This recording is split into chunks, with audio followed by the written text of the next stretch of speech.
11:30 en punto, muy buenas tardes. Hoy día es jueves, viernes chicos, se nos hace muy corta la semana y queremos entregarle a ustedes un muy buen programa. Muy buenas tardes, Sergio. Buenas tardes, Alexandra, ¿cómo estás? Muy bien. Venga, vamos allá. Tenemos hoy un programa tremendo por delante. ¿Por qué? Porque estamos en el mes del corazón. ¿Y qué pasa en el mes del corazón? Pues se lo voy a explicar, que cada vez son más los problemas cardiovasculares que azotan a esta sociedad chilena. Y por eso estamos aquí con don Marcelo, el doctor Marcelo Muñoz, cardiólogo de la Clínica Las Condes, que además se fue a mis tierras catalanas a estudiar, ¿qué? Dígalo usted. Tengo un máster en bioética ya en la Universidad Ramón Llull. Un máster en bioética. Sí. Bien, a mí me tiene muy intrigado un concepto de por qué tantos banderitas aquí y qué tiene que ver las banderas rojas con la salud cardiovascular, por favor. Vale. Bueno, primero que todo, agradezco la invitación, Alexandra, Sergi, a estar acá. Siempre es importante poder comunicarnos con las personas y explicarles la enfermedad cardiovascular y coronaria en particular. Acá hay varias banderas y hay varios títulos que voy a tratar de explicar. Lo primero, conceptualmente, es saber que las personas tienen o adquieren riesgo cardiovascular dependiendo de algunos factores que se denominan de riesgo. Por ejemplo, hipertensión arterial. Mira, hipertensión arterial es bien frecuente en Chile. Para que tengamos un dato ya nacional que es bien conocido. El 70% de las personas mayores de 70 años es hipertenso. El 70% de las personas mayores de 70 años es hipertenso. Así es, tal cual. Pero eso es un volumen enorme. Eso es un volumen enorme, pero las noticias ahí no son muy buenas desde el punto de vista estadístico. Esto ya es conocido, como digo, en la encuesta nacional de salud. Fíjate que las cifras no han disminuido. O sea, y esto es un concepto que quisiera transmitir a las personas.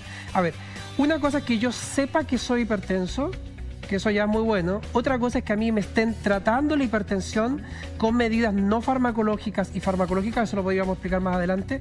Y lo tercero es que la presión esté bien controlada. Son tres cosas distintas. Tres factores que hay que tener presentes. Por cierto, digamos, hay mucha gente, digámoslo de esta forma, caminando por la calle sin saber que es hipertenso. ¿Y eso por qué ocurre? Podrían preguntarme ustedes, ¿Sí? Yo voy a responder. ¿Por qué ocurre? ¿Por qué ocurre, Marcelo? Lo explico de inmediato. Ocurre porque en general la hipertensión es asintomática. Claro, es silenciosa. Justamente, es el enemigo silencioso y por lo tanto, si esperamos síntomas, estamos en un problema. No hay que esperar síntomas y hay que saber simplemente que la edad es un factor importante. Si yo tengo antecedentes familiares de mis padres, por ejemplo, o hermanos, o algunas condiciones particulares mías, me obligan, digamos, a consultar al médico y que me controle la presión. Yo nunca voy a saber si soy hipertenso si no me controla la presión arterial. No hay magia para eso. Con padres que son hipertensos, ya que tenemos algo genético, ¿a qué edad uno debería tomar conciencia y empezar a tomarse la presión, a medir la presión? Muy buena pregunta. Yo diría, si mis padres, digamos, son hipertensos, yo creo que después de los 20 años de edad yo debiera tener monitorización de la hipertensión, porque va a depender de otros factores que pueda adquirir.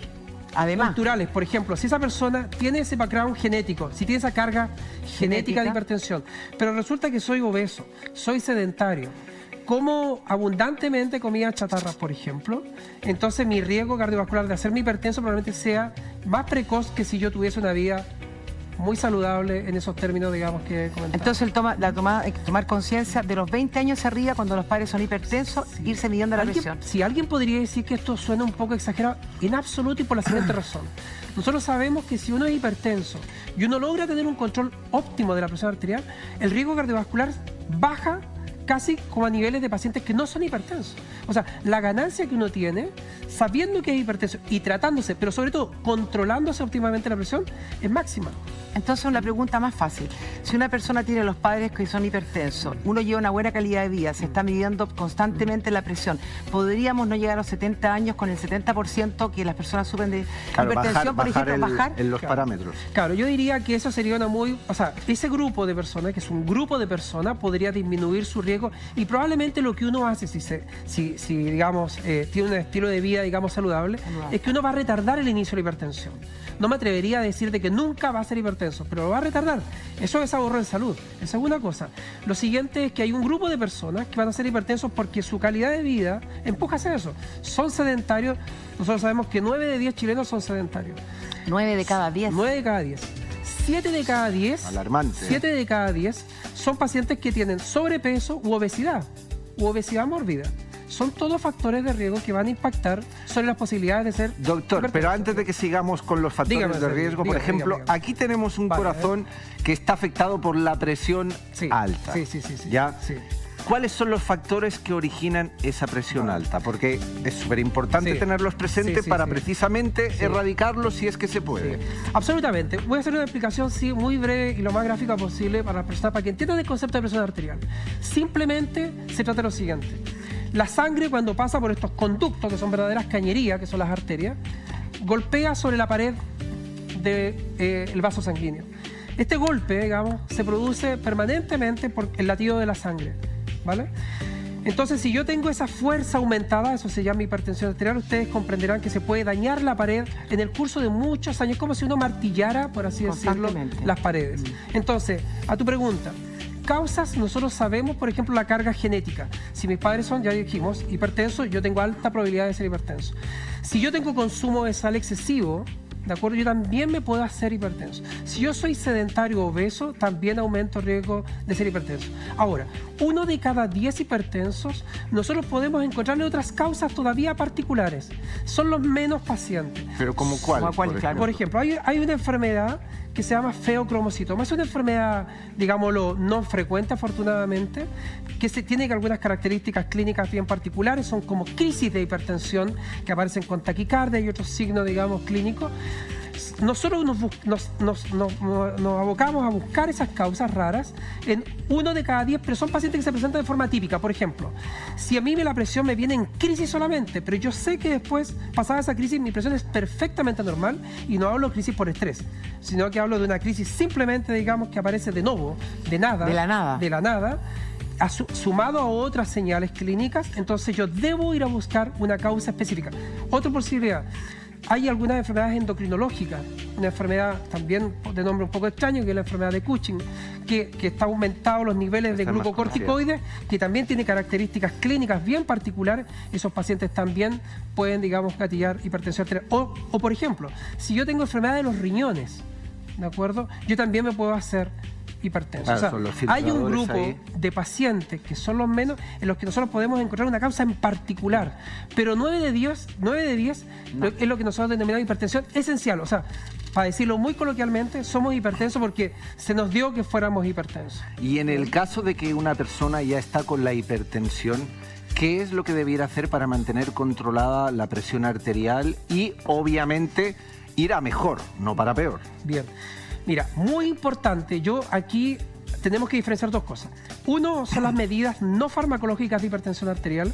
Fundamentalmente, bajar de peso. Fíjate que bajar de peso significativamente impacta, digamos, en la caída de las cifras y en los niveles de presión arterial. De hipertensión. Lo segundo es tener una actividad física que, para el caso, digamos, de la medicina, para que uno tenga bienestar cardiovascular, no se requiere ser deportista de alta competencia. No necesito... mover el cuerpo. Justamente, no necesito, digamos, entrenar para las Olimpiadas. No se trata de eso. Basta simplemente que yo pueda tener una actividad de unos 15 minutos, de una caminata un poco más rápida que hacer shopping, ¿vale? 3 veces a la semana podría ser suficiente para cumplir esa condición. 3, la ingesta de sal. Mira, te voy a dar un dato. Sabemos nosotros que en Chile 9.5 gramos de sal consumimos los chilenos, más o menos en promedio. Esto ya lo sabemos, está estudiado esto. Las recomendaciones para un hipertenso es que consuman la mitad precisamente de eso. O sea, estamos lejos de cumplir eso. Ahora, en la población chilena, ¿qué porcentaje de personas consumen más de ese 5 gramos, que es lo que recomienda la Organización Mundial de la Salud? Mala noticia, sobre el 95% de los chilenos adultos. Claro, lo que pasa es que aquí nos enfrentamos, doctora, aquí nos estamos enfrentando a un tema social y del sistema. Absolutamente. Porque uno va a comprar al supermercado y todo lleva sal procesada, entre otras sustancias. Entonces, ahí por mucho que uno diga, ya, ok, yo es que no me salo la comida, pero ya está entrando el enemigo ahí al organismo. Sí, absolutamente de acuerdo. O sea, entender estas enfermedades como una condición biológica puramente, eso peca de mucho defecto, digamos, de comprender realmente el problema. Como tú bien dices, estas son enfermedades, podríamos decirlo, culturales. ¿De acuerdo? Y cuando digo cultural lo digo profundamente. O sea, esto viene en la familia, de cómo compartimos los buenos momentos a veces, y si no hay una gran comida muy rica en sal y abundante en no sé qué cosa, si no se cumple eso, entonces no es un buen No es una buena comida. No es una buena comida y probablemente te lo van a representar a la salida, digamos. Bueno, hay aspectos muy profundos, digamos, que todos nosotros tenemos que tener conciencia, porque, como digo, los números de las encuestas nacionales de salud no van bien encaminadas para un buen futuro, digamos, cardiovascular de los chilenos.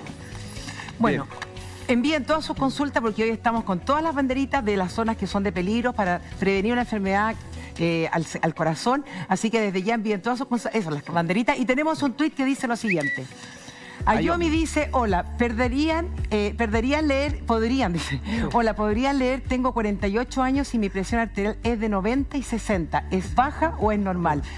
Es baja normal. ¿Cuándo es? Buena pregunta. ¿Cuándo es fuera de los rangos? Estamos en peligro. Sí, mira, lo voy a decir de esta forma. Poner las cifras de presión en blanco y negro no es el ejercicio que uno debiera hacer. Esto no es una cosa dilemática siendo normal. Yo lo diría de esta siguiente forma. Cada uno de nosotros tiene cifras de presión arterial, comillas, adecuadas para poder hacer nuestras actividades físicas sin tener ninguna molestia. Hacia abajo, las cifras pueden tener números bastante reducidos, digamos, que no son habituales, digamos, de conversar. Por ejemplo, 90-60 milímetros de mercurio podría ser una cifra de una persona de 20 años sin problema. 80-50 milímetros de mercurio podría ser perfectamente normal para una persona joven asintomática. No se anda desmayando, no tiene fatigabilidad, no se cansa fácil en el ejercicio, nada de eso. ¿Tiene que ver con la edad? Tiene que ver con la edad en el segmento de las presiones más bien hacia abajo. Hacia arriba, siempre, para tener un número en la cabeza, simplemente un número mítico, siempre sobre 140-90, uno debiera, digamos, pensar de que eso es hipertensión y no darle más vuelta. Y eso obligaría, digamos, a controlarse con su médico. ¿Por qué tú dices 140 y a veces a mí 12,8, por ejemplo? Claro. Las cifras son amplias. Nosotros no tenemos una sola cifra de presión durante las 24 horas. Nuestra presión nos sigue respecto a la actividad física que nosotros hagamos, o nuestra demanda, por así decirlo, digamos. Si yo corro, el corazón tiene que correr conmigo y la presión también tiene que elevarse suficientemente para poder, digamos, uno correr. Pongo esa cifra porque es un número ya bastante reconocido. Podría ponerme incluso un poco más, digamos, riguroso y decir 130-80 debería ser el límite máximo de normalidad. Sobre eso, ojo, hay una bandera roja que nos está diciendo que está pasando. Gracias. Hay una bandera roja que nos está diciendo consulta al médico. Mira, yo te voy a decir una cosa. Esto no se trata, digamos, de exacerbar la situación. Es simplemente ser consciente de la gran prevalencia de hipertensos en Chile. Casi 30% si uno toma todas las edades.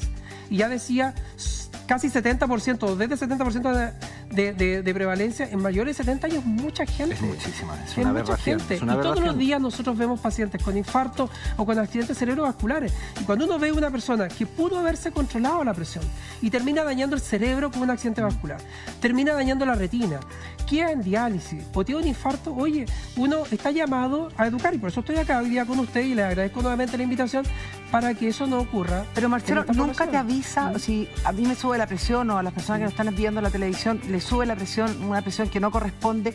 ¿Te va a dar algún indicio, algún síntoma, algo que uno diga, tengo que ir a tomarme la presión? Sí, por supuesto.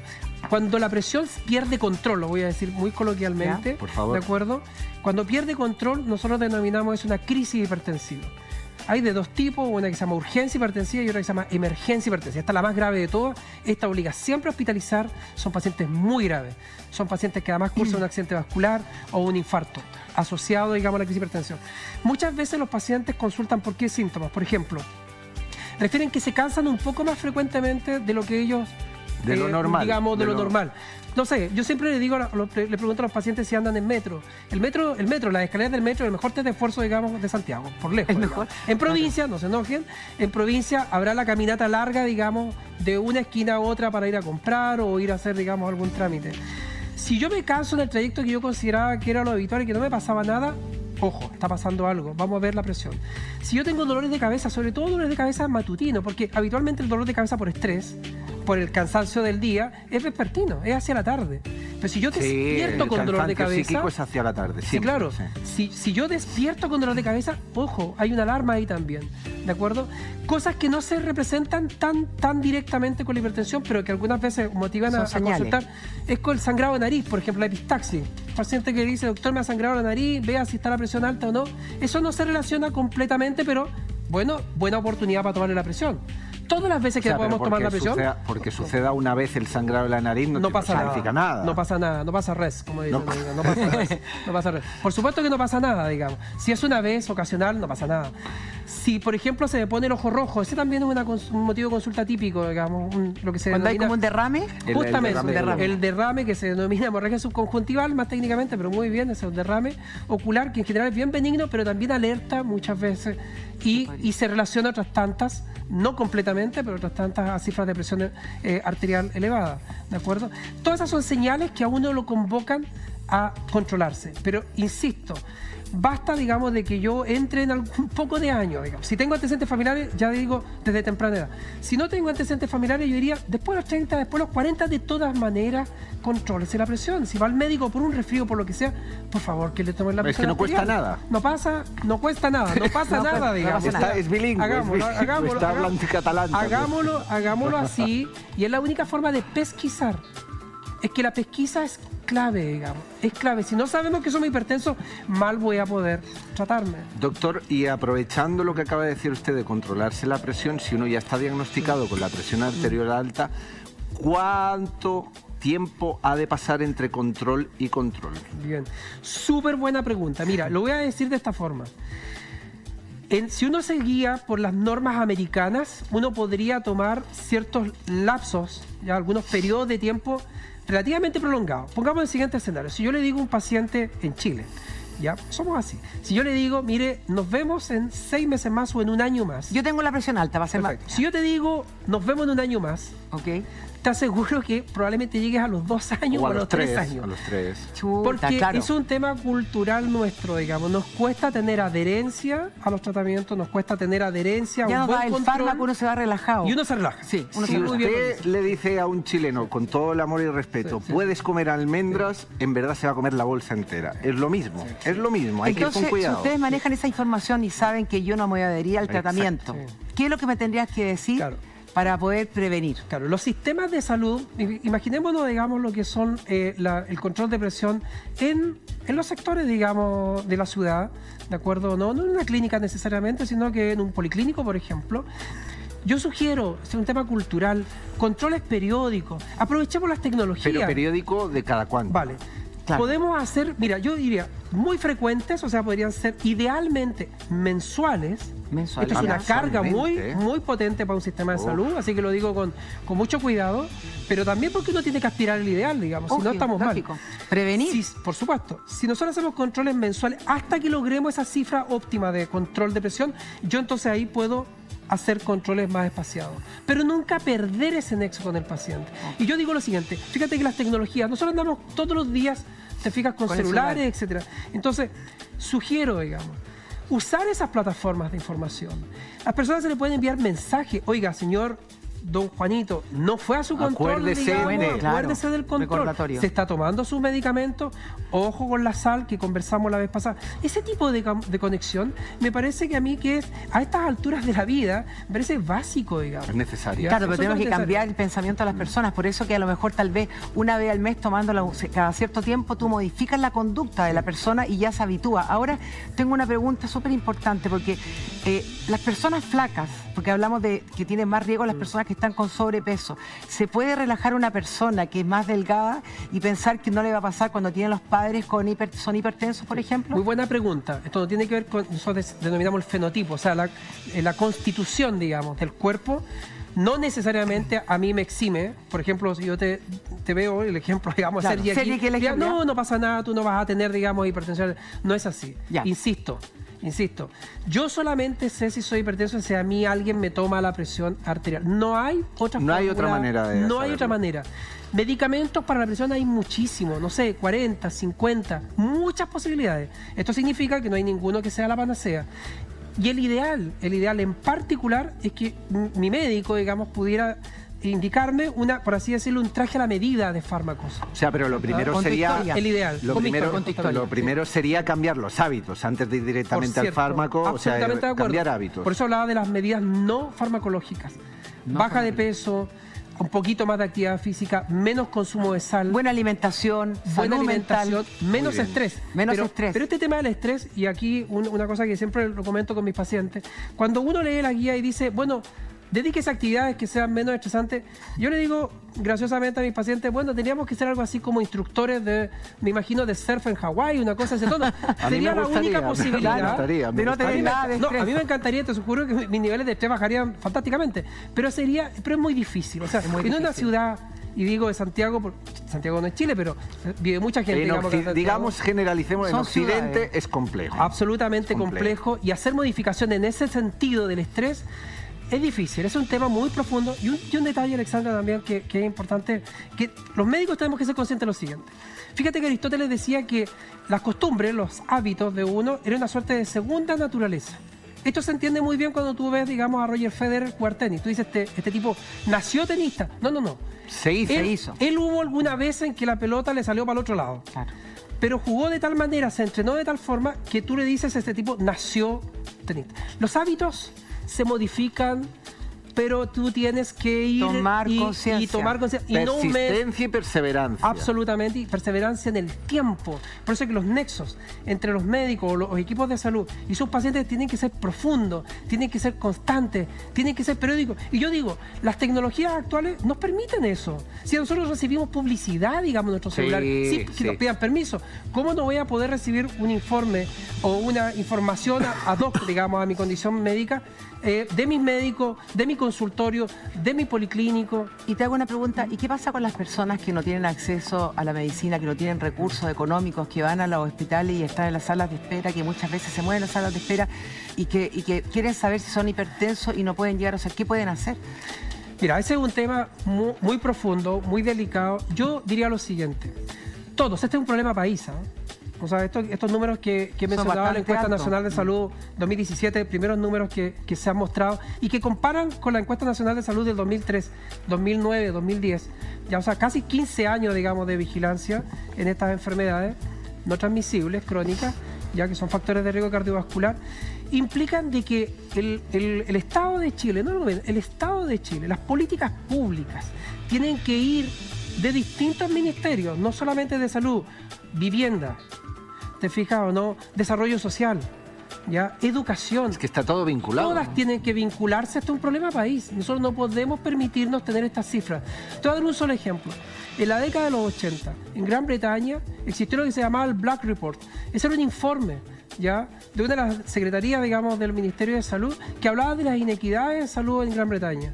Bueno, se tomaron nuevas decisiones, nuevas políticas públicas, porque no podía ser que los británicos se murieran de una cosa si eran de un segmento y de otra si estuvieran en otro segmento. En Chile, nuestro Black Report es la Encuesta Nacional de Salud.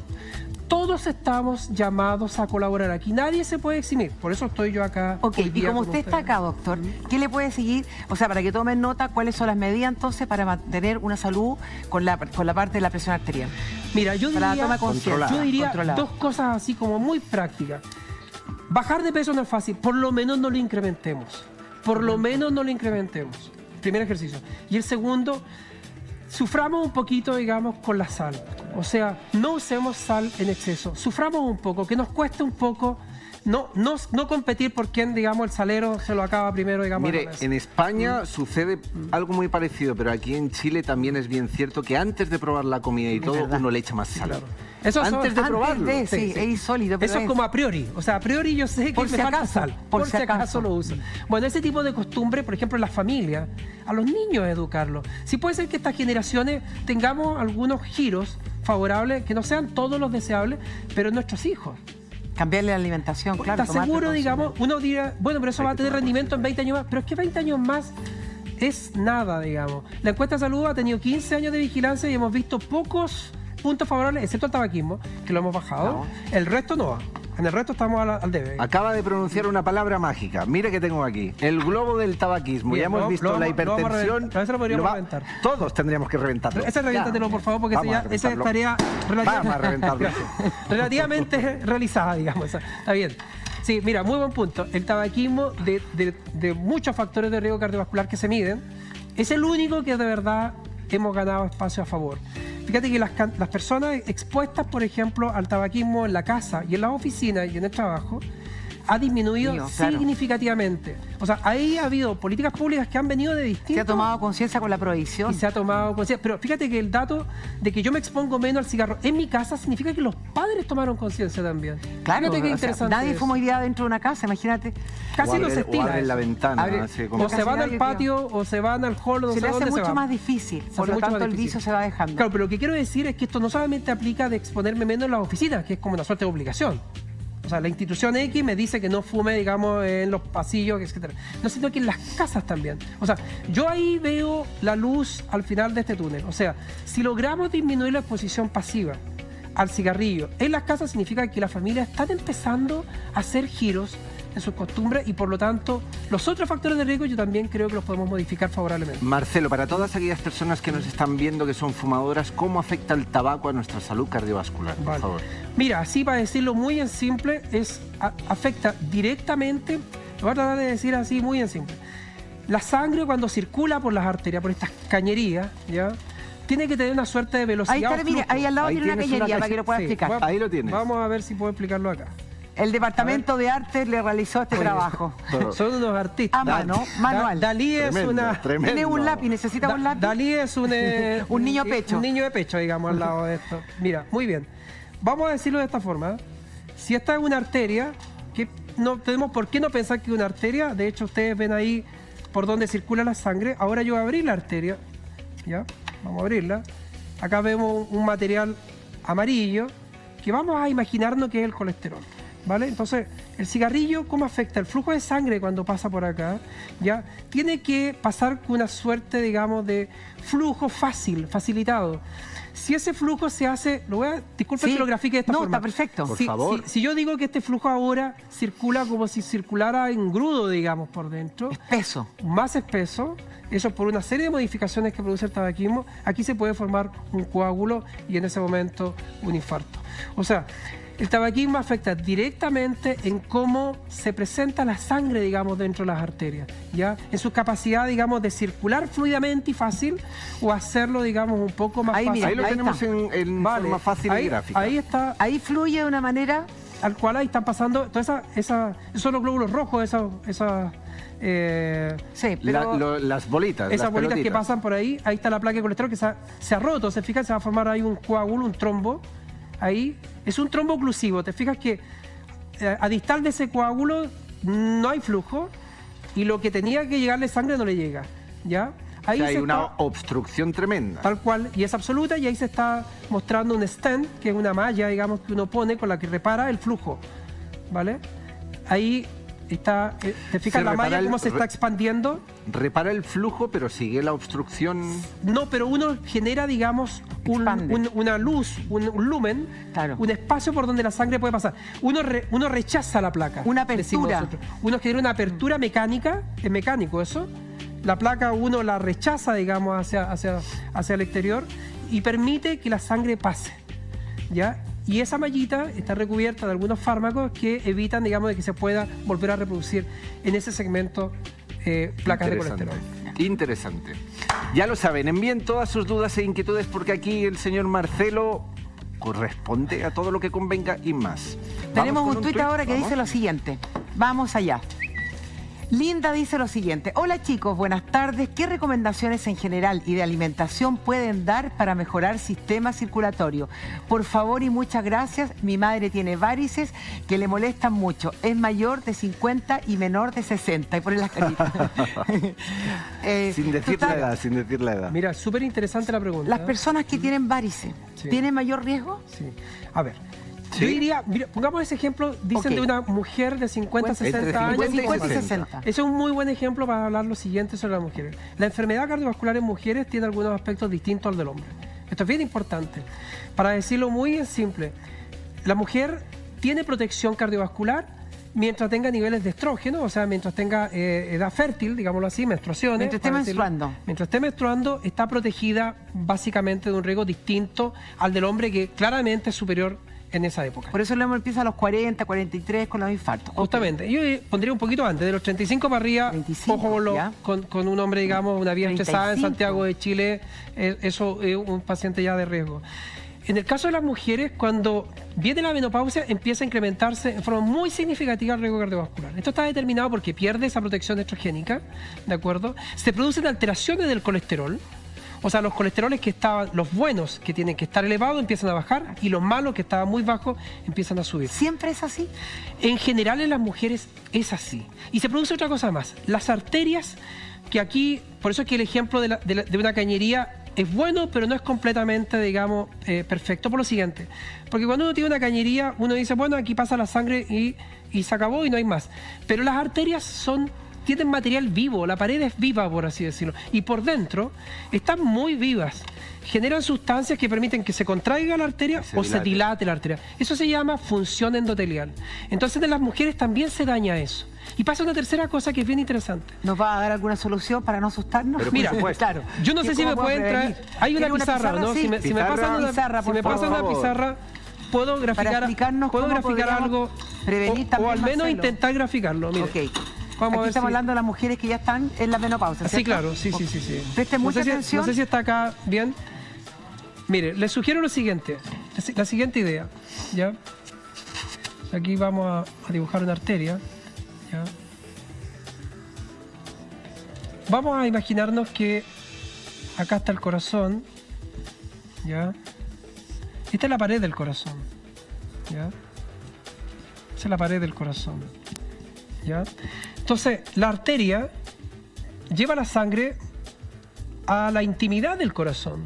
El corazón necesita al contraerse que le llegue sangre. En el caso de los hombres, en general las lesiones están a este nivel, lo que se denomina arteria epicárdica, o sea, por fuera, por así decirlo, propiamente del corazón. O sea, en los hombres más hacia el exterior. Más hacia el exterior y muy obstructivas. Y en el caso de las mujeres, no tan obstructivas, enfermedad más bien difusa, arterias pequeñitas y más bien hacia el interior. Están complicadas en estas arterias pequeñitas en la intimidad del miocardio. Pero ¿y eso es una enfermedad un poco distinta, ¿se fijan, no?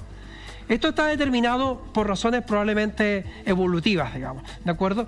Pero tienen comportamientos y presentaciones distintas. Si en el caso del hombre, típicamente, el paciente se presenta con un dolor opresivo, aquí en el pecho, nosotros decimos detrás del esternón, como un peso. Los pacientes lo relatan como una pata de elefante. Esto es una cosa bien curiosa. Así, ¿eh? Así lo sienten. En el caso de las mujeres, ese síntoma puede no estar presente exactamente. Y las mujeres pueden presentarse más bien con un cansancio nuevo. Un cansancio añadido. Un cansancio añadido, algo que no estaba cuando yo iba a ver de compras o cuando yo iba de shopping y yo subía la escalera sin problema y ahora, a ver, me tengo que detener, volver a tomar un segundo aire y volver. A dar cuenta. Eso debiera ser un síntoma de alarma. La fatigabilidad, esta cosa como andar down, digamos, andar como cansado. Son síntomas difíciles porque todos hemos sentido y experimentado ese cansancio, pero es lo que le iba a decir un quiebre, ahora. digamos. Si usted le pregunta a la gran mayoría de las personas, todo el día están cansados. Pero puede ser que se repita los días. Por eso es que es importante hacer una comparación con lo que uno tiene de historia y hay factores de riesgo. ¿Es repentino o es repetitivo?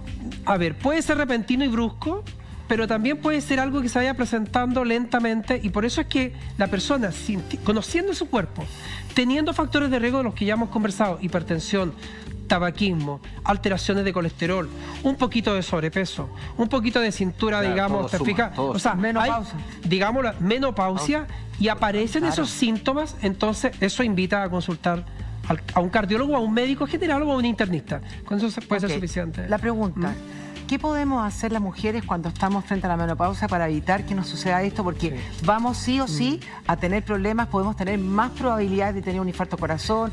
Mira, pasan varias cosas con las mujeres, incluso desde el punto de vista pronóstico, se sabe, digamos, de que el pronóstico llevado, digamos, habiendo tenido un infarto y comparativo con un hombre de la misma edad, a veces es peor el de la mujer que el del hombre. Ahora, yo diría principalmente sospecha. O sea, la gran condición de la mujer, afortunadamente las mujeres consultan más porque van al ginecólogo, tienen alguna molestia, entonces ellas concurren más al médico. Yo le diría que su médico esté atento a la presión arterial, que le mida el colesterol, que mida la presión, ya digo, que vea, digamos, cómo está el sobrepeso, que vea cómo está la glicemia. todos esos factores, si yo los controlo adecuadamente y cuando corresponde, a tiempo, entonces el riesgo empieza a disminuir. ¿Deporte también y alimentación? Actividad física, siempre. Siempre es bienvenida la actividad física. Cuando, en todo caso, uno le señala a un paciente que haga actividad física, hay que tener una prevención.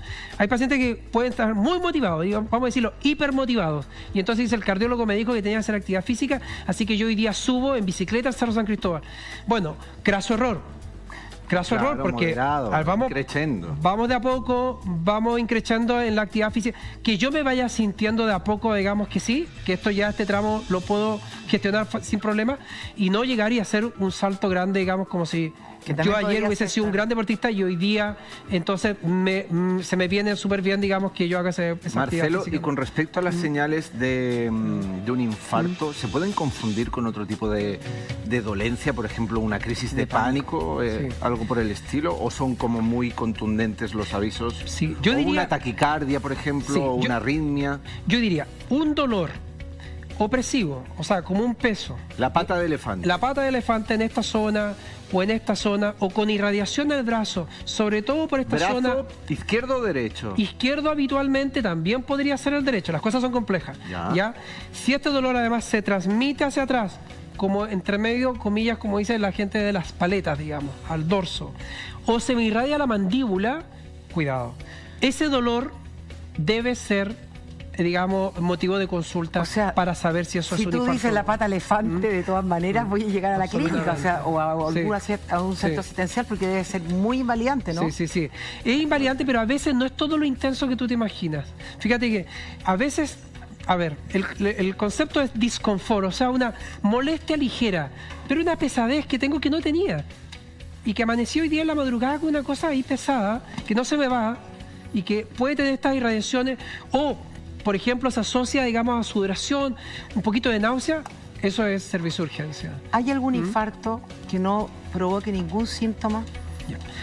A ver, si no me avise absolutamente nada. Totalmente así, claro, pam, de imprevisto. Salí en la mañana, mira, fulminante, así, pum. Sí, si la pregunta es teórica, así súper teórica, yo tendría que responder también teoricamente que potencialmente sí. O pero clínicamente. De la experiencia. Pero clínicamente. De la experiencia mejor. Clínicamente.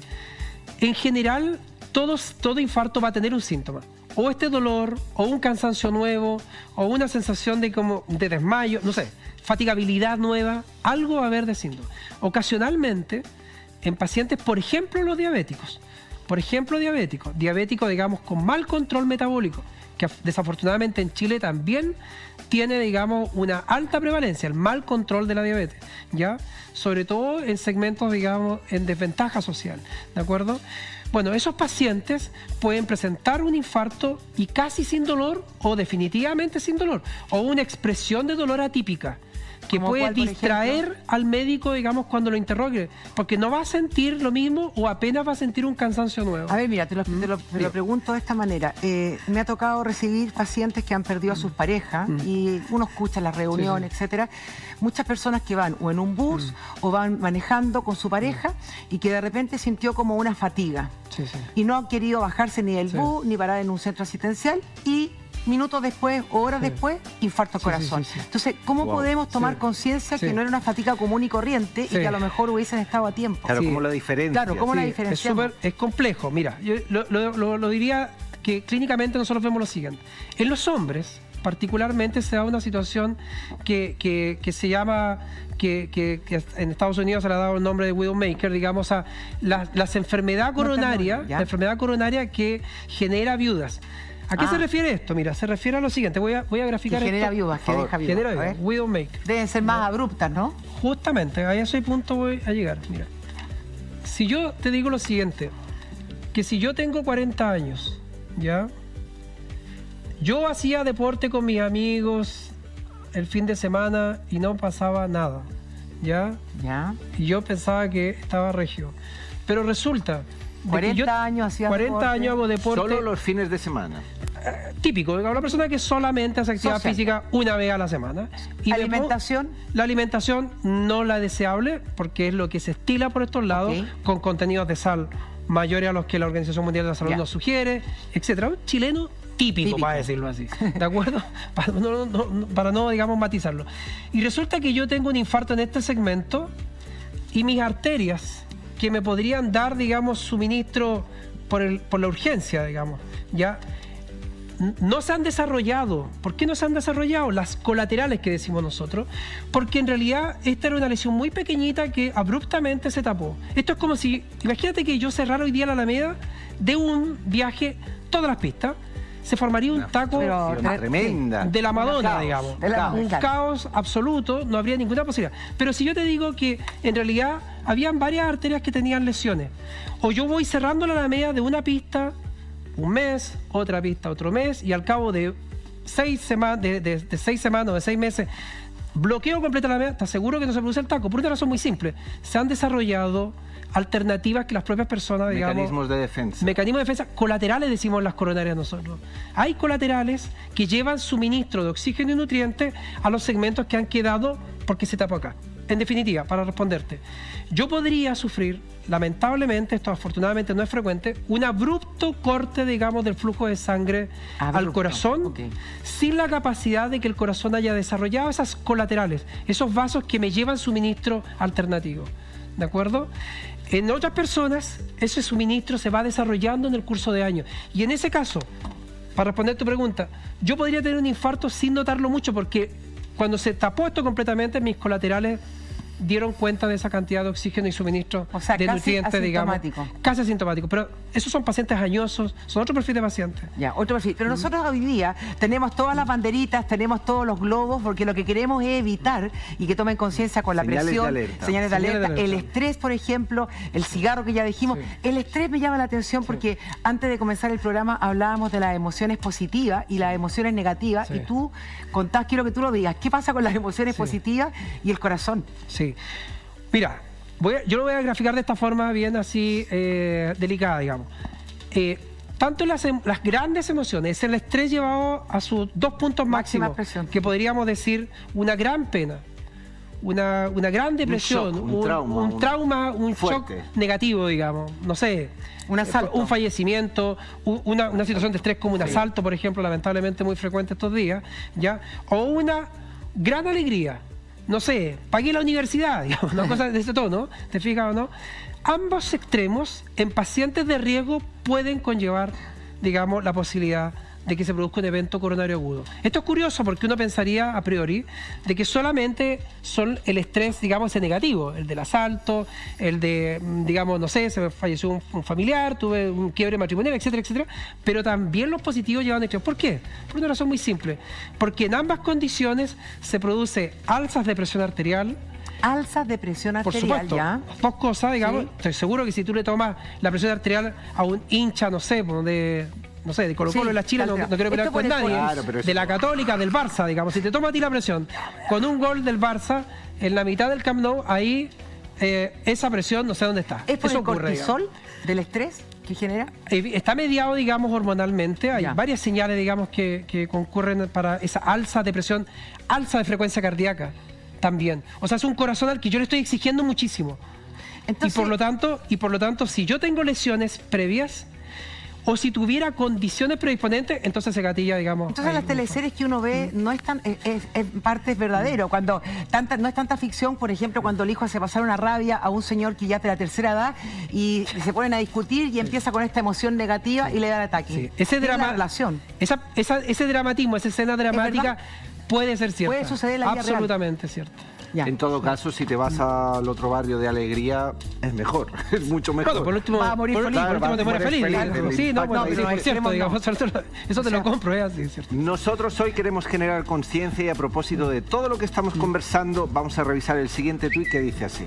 Mi papá hace 2 semanas murió de un infarto fulminante, tenía 65 años, era hipertenso, nunca quiso dejar de fumar. Hace 2 años atrás tuvo un trombo en las piernas. Eso fue por no dejar de fumar. Gracias. Wow. Un abrazo enorme, Marisol.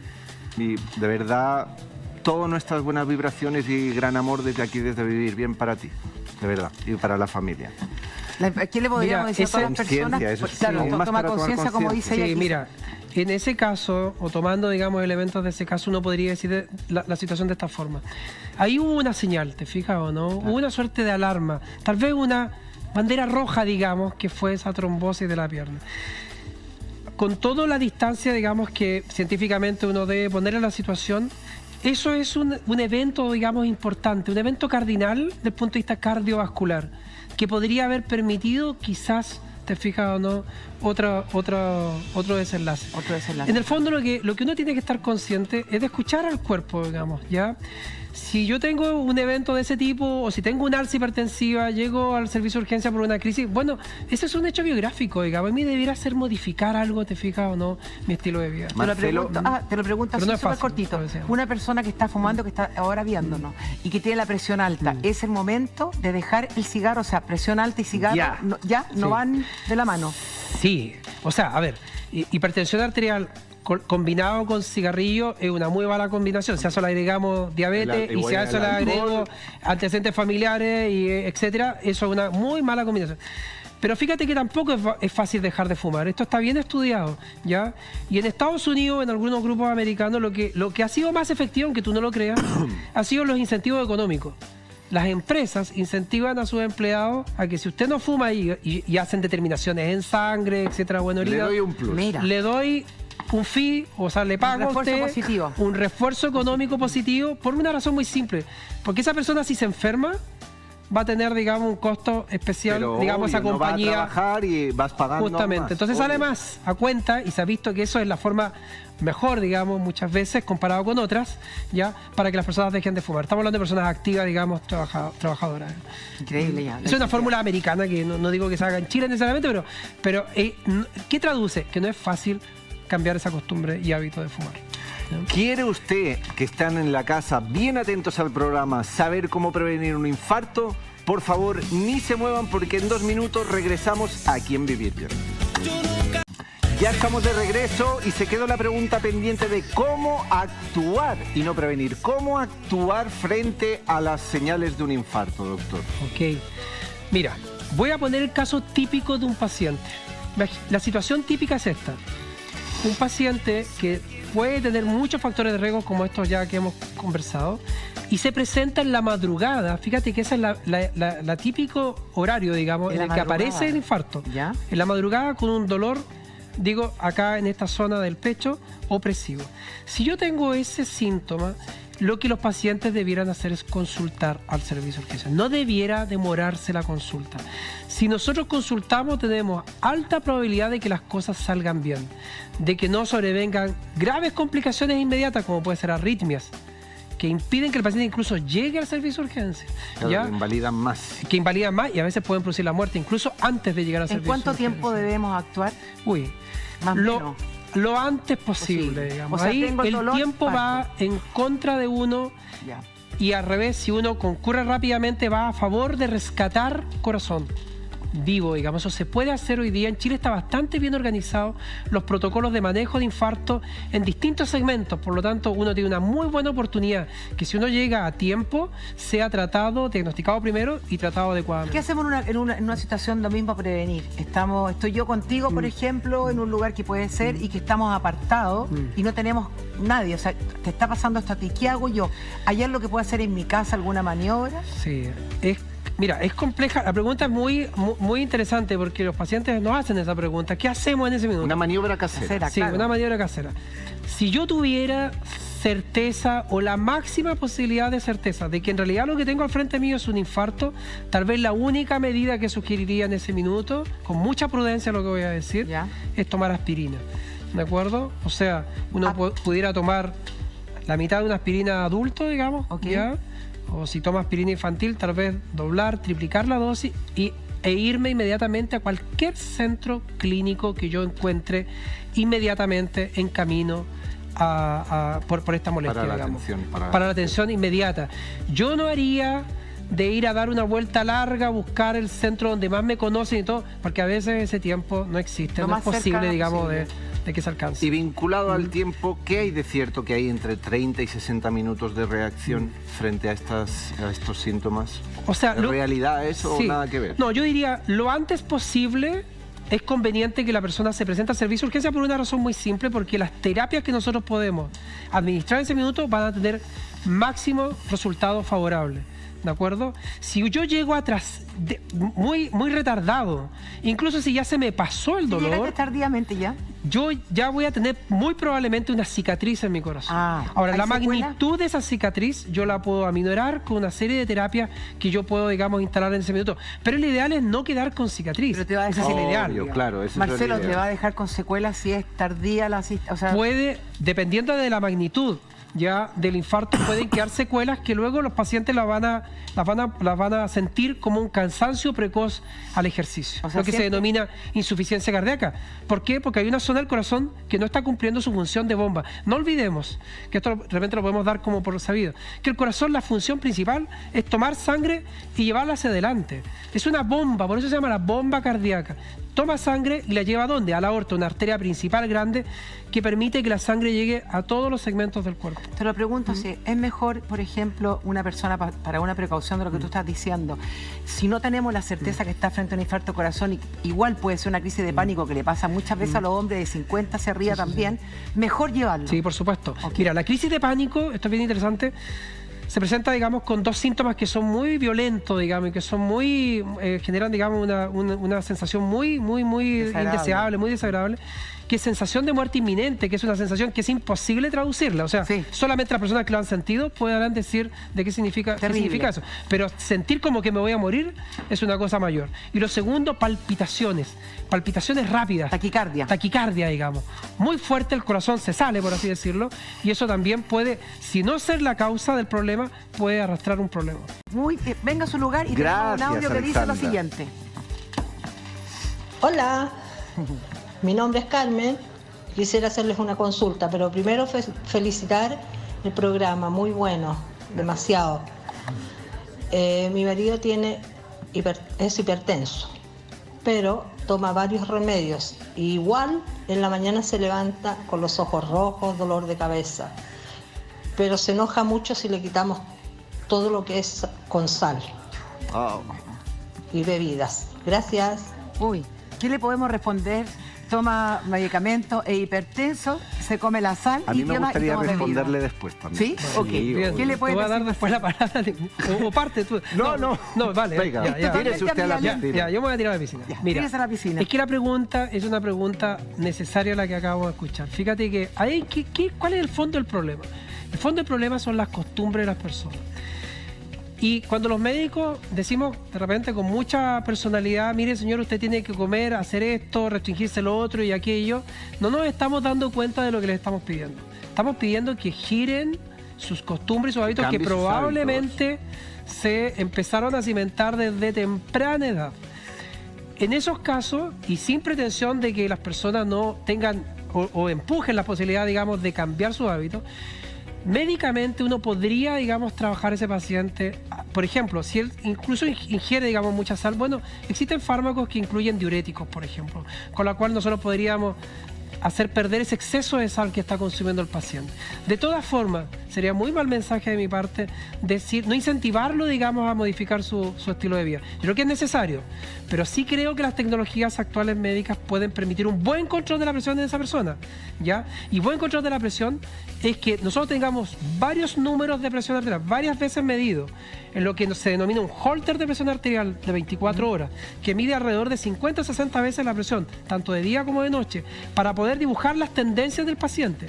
Puede ser de que el paciente en realidad no esté tan mal controlado porque ocasionalmente le tomaron la presión y la encontraron elevada. Y todos sabemos que una golondrina no hace verano, ¿ya? Pero Marcelo, ahí hay una dicotomía porque en el fondo hay una adicción porque él sabe que es hipertenso y sabe que la sal es veneno. Sí. Entonces, no mirarse a sí mismo, no tener autocuidado o pensar, o es una adicción porque finalmente tiene que ver... Si yo quiero vivir y yo me cuido, yo me quiero, o sea, lo primero que tengo que hacer es dejar la sal y no poner resistencia al tratamiento. Claro, pero esta hay una cosa bien importante también de entender, que es lo siguiente. En general, no hay paciente que no comprenda racionalmente el problema. Lo entienden perfectamente, saben cuáles son, digamos, los perjuicios que puede tener. Si el problema es cambiar el hábito, y cambiar el hábito significa estar arrastrado por emociones. Fíjate que hay gente que la comida es una alegría en sí mismo, es una fiesta en sí mismo. Que tú le eches a perder la fiesta a alguien, que le reviente el globo del cumpleaños a alguien, no es gracia. O sea, eso no es algo que se nos dé a nosotros fácilmente. Por eso es que tenemos que todos ser conscientes de hacer un esfuerzo, sí, ayudarlo en familia, tal vez no constreñirlo, digamos, no... Que sea distinto, todo pero por para igual. eso, pero mire, la primera recomendación que hay que hacer es simplemente dígale a su marido que vea el programa de hoy, día jueves, con el doctor Marcelo, y se lo pone del principio al final. Y ahí si se motiva, bienvenido sea la fiesta. Si no, es su proceso de vida y tendrá que asumir las consecuencias él mismo, porque el obligar a un adulto no va por buen camino. Es la incentivación, como dices. Qué buena recomendación, toda la razón. Que tome conciencia en el programa. Le pongo el vídeo del primero al final y listo. Ok, tenemos un audio que dice lo siguiente. Un segundo. Hola, mi nombre es Fabiola y quería preguntar cuáles son los síntomas de un preinfarto. Saludos para todos. Saludos, Fabiola. Saludos, Fabiola. ¿Existe el preinfarto, doctor? Mira, hace una expresión coloquial. Coloquial. Cartelitos. Pregúntale mito, ¿verdad? Doctor, no se acelere porque nosotros tenemos acá algo muy... ¿Es mito o mito o realidad que existe? Redoble de tambor. A la mito cuenta, o realidad... A la cámara 3. Mito o realidad que existe... No nos quiere tanto que poner nervioso, doctor. Que existe el preinfarto. 1, 2, 3, doctor, juéguesela. Mira, lo voy a decir de esta forma. Es realidad en el siguiente sentido.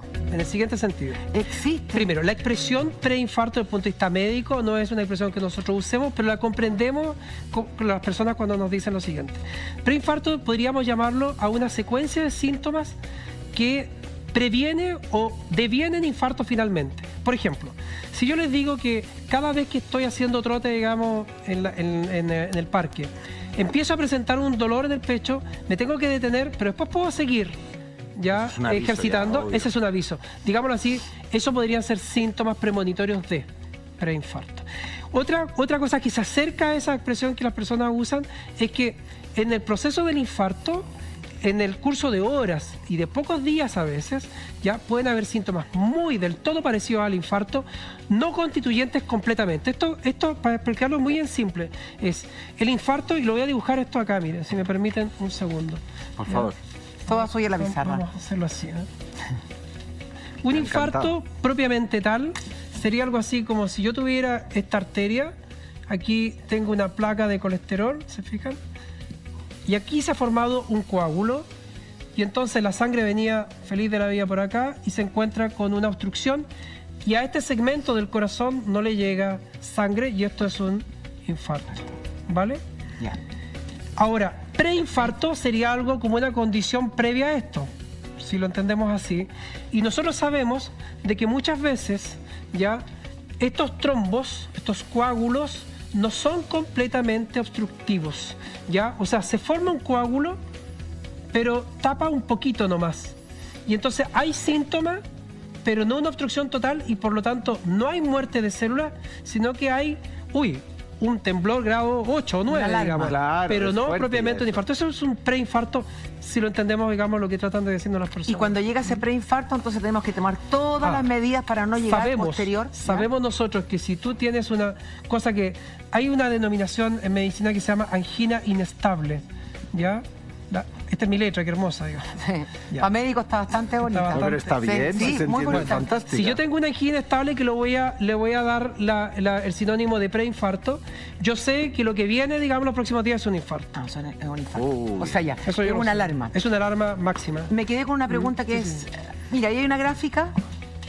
Ese es lo que estaría explicando usted. Tal cual, tal cual. Lo que está ahí puesto ahora está en un sentido mirando, por así decirlo. Yo lo que he mostrado es esta, acá tengo la arteria, esto está expuesto en este sentido longitudinal y lo que me está mostrando ahí en la cámara frontal. En un sentido transversal o frontal, efectivamente.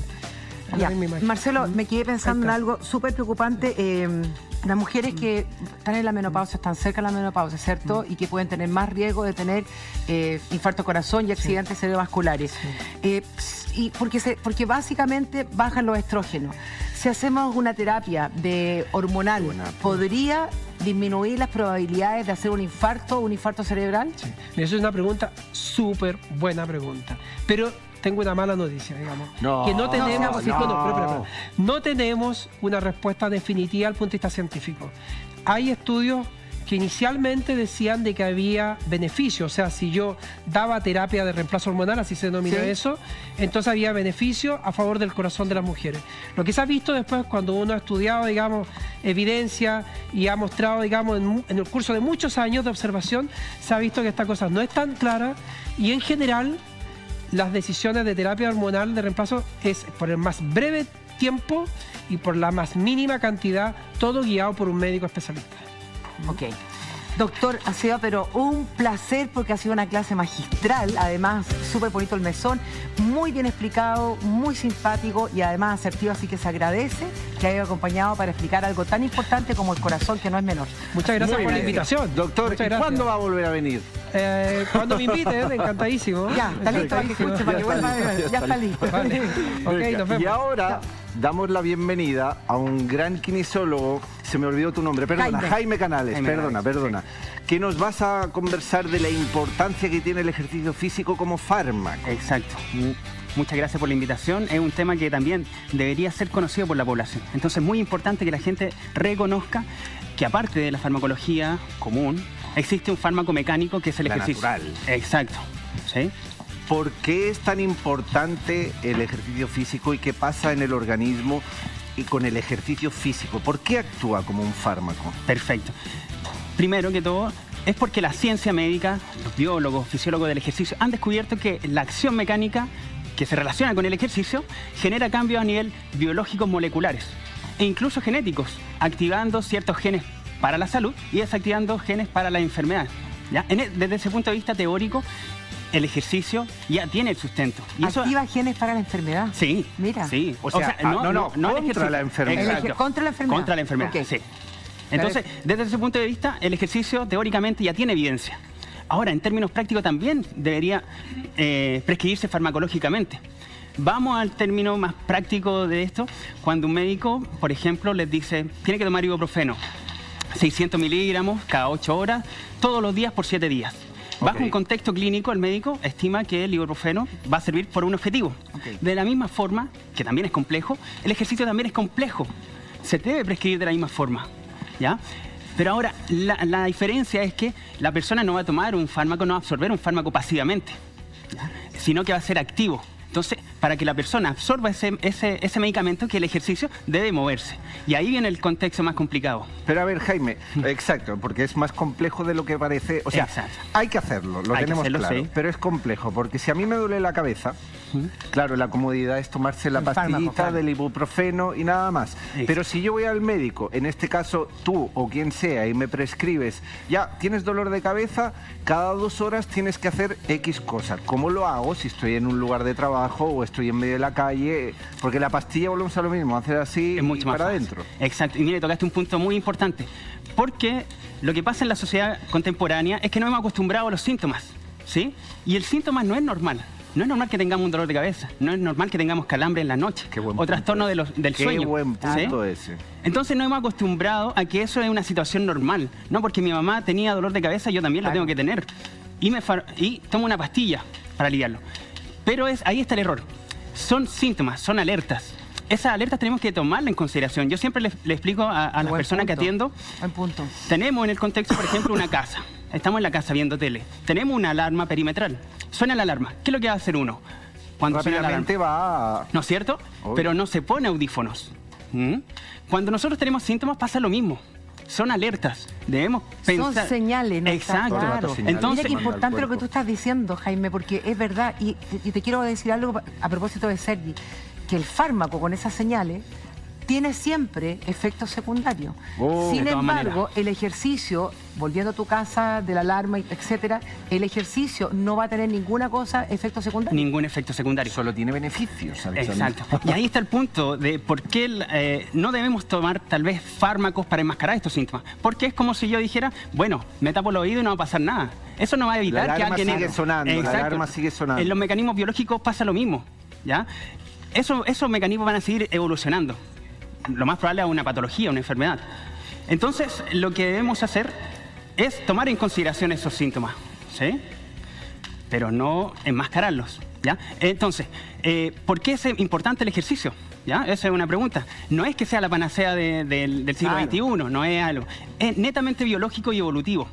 El ser humano primitivo se tenía que mover para Era conseguir... nómada constantemente. Exacto. Se movía para alcanzar su alimento. Así es. Consumía alimento, ganaba energía para nuevamente caminar o desplazarse para conseguir la energía. Ese era el circuito de búsqueda de recompensa. ¿Qué es lo que ha pasado en el contexto actual? Que seguimos comiendo, pero no nos estamos moviendo. Y ahí está un factor de riesgo, que es el sedentarismo. Y de todas maneras está asociado a por lo menos 35 enfermedades. O sea, sales de la casa, te subes al vehículo, del vehículo vas al supermercado, caminas por los pasillos del supermercado.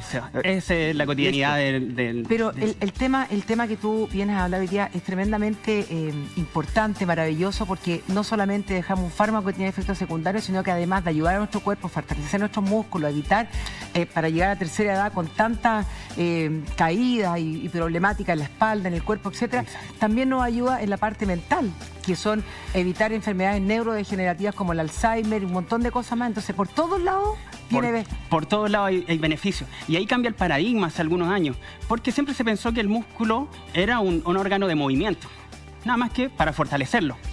Pero hace algunos años como ya se descubrió. ¿no? Exacto. Como estética, algo estético, qué bonito. Con hasta se veía feo que está ganando músculo de la persona, como vanidoso. Exacto. Y hace algún tiempo atrás ya se descubre que el músculo es un órgano endocrino. Tal como la tiroides, tal como la glándula suprarrenal, secreta ciertas sustancias. Imagínense, tenemos 600 músculos. Nuestro peso corporal corresponde casi entre el 40 y el 50%. ¿Ya? Entonces, estimular a través del ejercicio estos músculos para que secreten ciertas sustancias es muy beneficioso en todo aspecto. Y los músculos entonces van a secretar ciertas sustancias. Exacto. Y el ejercicio también secreta de alguna manera ciertas sustancias que podría ser lo que secreta una pastilla de otra manera. De todas maneras, sí. El estímulo más bien es químico en el fármaco, en el ejercicio es mecánico. Tenemos que hacer, el mediador es el ejercicio, es el movimiento. ¿Ya? El mediador para que se secreten estas sustancias tiene que ver con el ejercicio, porque cada vez que contraemos el músculo se secretan estas sustancias, inespecíficamente, pero que cumplen un rol muy importante a nivel biológico. Son las 15:38 y mientras usted se está tomando el té o quizás está almorzando, les invitamos a que envíen todas sus dudas e inquietudes y si tiene enfermedades crónicas o fibromialgia, por ejemplo, leamos porque aquí va a responder Jaime. Aquí está el Facebook que dice lo siguiente. Patricia, ¿qué ejercicios hay que hacer si tengo fibromialgia? Justo. Gracias. ¿Qué pasa con la fibromialgia? ¿Qué ejercicios tiene que hacer? Mira, eso es casi una etiqueta y a mí no me gusta. Un poco, hoy día en la sociedad también se maneja por etiqueta, ¿sí? Asignamos una artrosis, claro. ¿Cierto? Totalmente. Son etiquetas. La fibromialgia también, porque se relaciona con distintos síntomas. Y estos síntomas están relacionados directamente con estados de hiperactivación simpática adrenérgica. Simple, eso estrés. es simpática. En palabras... Estrés. Ese estrés también lleva a estados de depresión, que es un proceso inflamatorio a nivel central. Entonces, la mayoría de las veces la fibromialgia tiene relación directa con estados de estrés. ¿Ya? Ahí, inflamatorios también, porque va inflamando, claro, parte. Exacto. Pero mira qué importante lo que estás diciendo, para un poquito más así, lento, porque mucha gente nos está escuchando y es re importante. Fibromialgia tú lo asocias con estrés y las inflamaciones, ¿verdad? Exacto. Ok. Sí. Importante, interesante. Sí, nosotros le hemos dado mucha cabida a la fibromialgia. A la parte emocional también. Mucha cabida en este programa. La parte emocional que también te puede llevar al estrés. Exacto. Mira, y aquí me gustaría también aclarar el tema de las emociones, porque las emociones son netamente relación con las sustancias químicas cerebrales. Claro. Entonces, cada vez que se manifiestan estas sustancias, se traducen en emociones. ¿Ya? Y ahí es donde el ejercicio también tiene un rol clave. En los procesos inflamatorios, por ejemplo, ya que estábamos hablando del músculo como un órgano endocrino, se libera interleukin 6, que es un mediador de los procesos inflamatorios. ¿Ya? Entonces, cada vez que contraemos la musculatura, tenemos un antiinflamatorio natural, que aumenta hasta 100 veces su concentración en sangre, dependiendo de la intensidad del ejercicio y la duración. Mira, te quiero hacer una pregunta. Hay muchas personas que están sufriendo de fibromialgia, la enfermedad que afecta mucho más a las mujeres, y que tienen miedo de hacer ejercicio. Tú como kinesiólogo, ¿qué ejercicio y qué le puedes decir para que, si es necesario hacer ejercicio, qué tipo de ejercicios pueden hacer para aliviar su dolor? Que lo hagan con confianza. Claro. Con confianza, porque tienen miedo. Dicen, si hago ejercicio me va a doler más las partes del cuerpo que ya están marcadas. Exacto, ese también es un miedo irracional. Exacto, y que está pegado en la sociedad, porque también está el tema médico también, que de parte del área de la salud hemos identificado. No haga ejercicio porque le duele. Pero eso, ojo, eso antaño se decía mucho, pero ahora está habiendo un cambio de chip porque ya se han dado cuenta de que llama movimiento ese cuerpo, llama el movimiento. Exacto, y después de un tiempo de que estamos haciendo ejercicio, cambian todos estos parámetros y la sensación es de seguir haciendo ejercicio. Pero, como digo, el ejercicio debe ser adecuado. Porque también hay distintos conceptos y los conceptos también deben ser conocidos por la gente. Actividad física, deporte y ejercicio no es lo mismo. No es lo mismo hacer actividad física. Punto. No es lo mismo hacer el deporte. Y el ejercicio es otra cosa. La actividad física es cualquier contracción muscular que genere un gasto energético mayor al basal. Mayor al estar parado, mayor al estar sentado o acostado. El deporte es actividad física de competencia. O sea, un ejercicio físico, el simple hecho de estar aquí así un rato, ¿esto es ejercicio físico? Ejercicio físico tiene que ver con la dosificación de este. Por ejemplo, esa misma actividad física, la podemos decir, hágalo 6 veces. O sea, esto sería ya el ejercicio físico. Exacto, pero prescrito adecuadamente. Sí, sí, obvio. Un tiempo, tal vez manteniendo, bajando, repetido 6 veces, distintas series, con una masa adicional, por ejemplo, una velocidad determinada, varios factores. ¿Y el deporte? El deporte es competencia. Competencia. Actividad física relacionada con la competencia. Entonces, los deportistas incluso tienen menos salud. ¿Ya? Se ha visto que los futbolistas tienen mayor riesgo de lesiones, más que las personas que trabajan en la construcción. Porque están todo el día ahí, todo el día. Porque es poco controlable la situación. Por ejemplo, alguien va a competir, corre por el balón y te va a pegar una patada, ruptura de ligamento. Entonces, a las pacientes fibromiálgicas, ¿tú les recomiendas que hagan ejercicio? ¿Y qué tipo de ejercicios pueden hacer para que no tengan miedo, estén tan aprensivas? Porque tienen mucho dolor. Mira, la recomendación siempre, después ya si tiene un diagnóstico, asesorarse, ¿ya? Pero en simple, me cuesta esto porque también es ejercicio adecuado, no es actividad física. Porque yo podría decirle, camine, haga, siéntese y párese en la silla, ¿cierto? Pero es mucho más complejo porque las personas no solamente tienen una enfermedad. ¿Quieres una silla? Te traemos una silla, ¿eh? ¿Sí? ¿Sí? No, acá tenemos una silla, mira. Venga, pasa, Jaime. Vamos. Tú nos puedes demostrar qué podría hacer, por ejemplo, una paciente que sufre de fibromialgia, qué tipo de ejercicio en su casa. Eso es. Que está en su hogar y que lo está pasando mal. Y quiere aliviarse y quiere hacer algo. Para fibromialgia, dolor inespecífico, hombro, columna, vamos a hacer un ejercicio muy también que relaja la estructura, sí, asiento, la estructura más bien de la columna, ¿ya? Entonces en este sería la mano apoyada en el muslo, agáchese, eso, un segundo, mantengo un segundo y atrás estiro. Elongación. O sea, curvatura. Flexibilidad, exacto. Flexibilizo la columna. ¿Cuántas repeticiones, por ejemplo? Si hay estado doloroso, mejor comenzar con poco. 6 por 3 veces. ¿Ya? Bien. 3 veces a la semana. 3 veces a la semana mínimo también. Y la elongación, o sea, con la columna derecha hasta donde alcance la persona también. Exacto, porque la tendencia es que recta, baje recta. La tendencia es que lo hagan así. Estresa mucho la zona baja lumbar. Tiene que ser ovillado, enrollada. ¿Ya? Y eso va a generar mayor flexibilidad de la musculatura, aliviar ciertos síntomas y estira. ¿Sí? Claro, y que generalmente lo que tú estás mostrando son las zonas que están, o las áreas que están marcadas con dolor. Exacto. Cuello, hombro, espalda. Exacto, y el síntoma se relaciona netamente a trastorno musculoesquelético. ¿No levantar ningún tipo de peso? Por ejemplo, aquí yo veo unas pesas caseras. Claro, podría, pero eso es en progresión. Y muy liviano. Muy liviano, sí, 0,5 kilos, 0,25. Pero baja masa adicional, ¿ya? Entonces, este ejercicio se puede progresar, de todas maneras. Entonces ya no solamente... Progresémoslo, a ver, ¿qué más? Han pasado ya... Ya lleva por lo menos un mes. Un mes.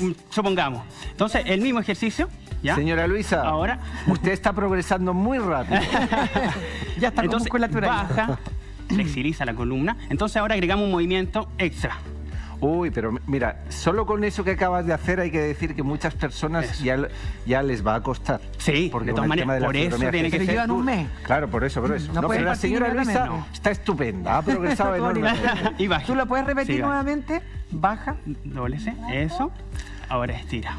Jaime, lo que hay que remarcar es que cada persona va a tener su propia progresión y que tienen que empezar muy suavemente. Exacto, por eso es ejercicio adecuado, porque nos vemos en un contexto clínico diferente. Múltiples patologías en una persona, variados síntomas, el más común es el dolor, y más limitantes.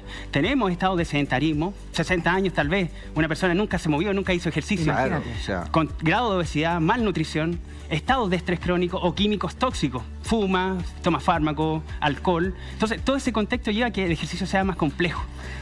¿Puedes progresarlo más? ¿Progresarlo más? Porque, no, pregunto.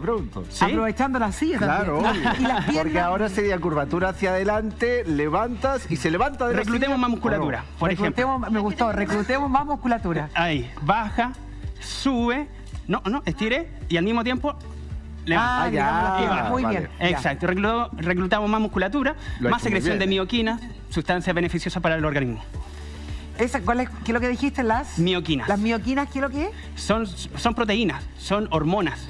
Como en la tiroides, la Estas son las que se T3, mueven cuando uno hace ejercicio. Exacto, Ok. cuando se contrae la musculatura se liberan estas sustancias y esas son beneficiosas para el organismo. Las personas quieren conocer cómo encontrarse mejor mediante el ejercicio y la actividad física, así que por favor, audio. Hola, buenas tardes. Mira, mi nombre es Pauline. Yo tengo hipertensión. Tengo 43 años y a pesar de tener, un tratamiento con medicamentos para la hipertensión, es súper difícil que me la puedan regular porque siempre me sube mucho. Por lo general tengo 180 con 120. Y quisiera saber si ustedes me pueden dar un ejercicio para ayudar a que mi hipertensión se mantenga. Yo no sé si es por mi estado emocional o qué, que es muy difícil que se me regule, a pesar de que generalmente me están cambiando los medicamentos para ver qué sucede. 43. Y lo otro, quisiera saber, porque ustedes siempre recomiendan el jengibre. Me habían dicho a mí que el jengibre sube la presión. Entonces, y otras personas me dicen que no, que ayuda para mantenerla. Quisiera saber si ustedes me pueden ayudar también con esa duda. Gracias. Mira tú por dónde, qué casualidades no existen. Mes del corazón, hablamos de la hipertensión, del corazón. Perfecto. Comencemos por el ejercicio, por favor, Jaime. Ya, ¿Qué le puedes recomendar? Primero, el ejercicio también es complejo. Uno podría decirle, hey, haga este ejercicio de tal manera, ¿cierto? Pero para una Primero tiene persona que hacer- hipertensa, ¿hay alguno que sea...? Es que ahí viene la recomendación del Colegio Americano de Medicina del Deporte. Podría ser una recomendación, que no es la Ya. prescripción, ¿ya? La recomendación es que haga ejercicio por lo menos todos los días, o por lo menos 4 días a la semana, ¿ya? A una intensidad moderada. Quiere decir que si yo hago un ejercicio, pueda hablar mientras lo estoy realizando, ¿sí? Bueno, El tiempo determinado, comenzar con 15 minutos, 20 minutos, progresar a 30 y en un tiempo determinado llegar a 1 hora de ejercicio. Y ahora eso sería lo fantástico. Exacto. Y ahora el tipo de ejercicio depende también del estado, porque si hay inestabilidad hemodinámica respecto a la alza de presión, Claro. igual es más complejo, ¿ya?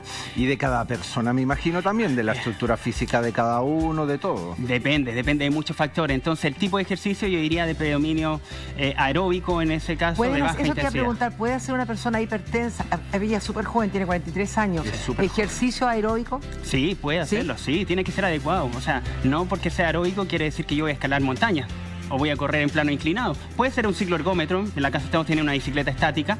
Mucha ¿sí? gente la tiene. Exacto.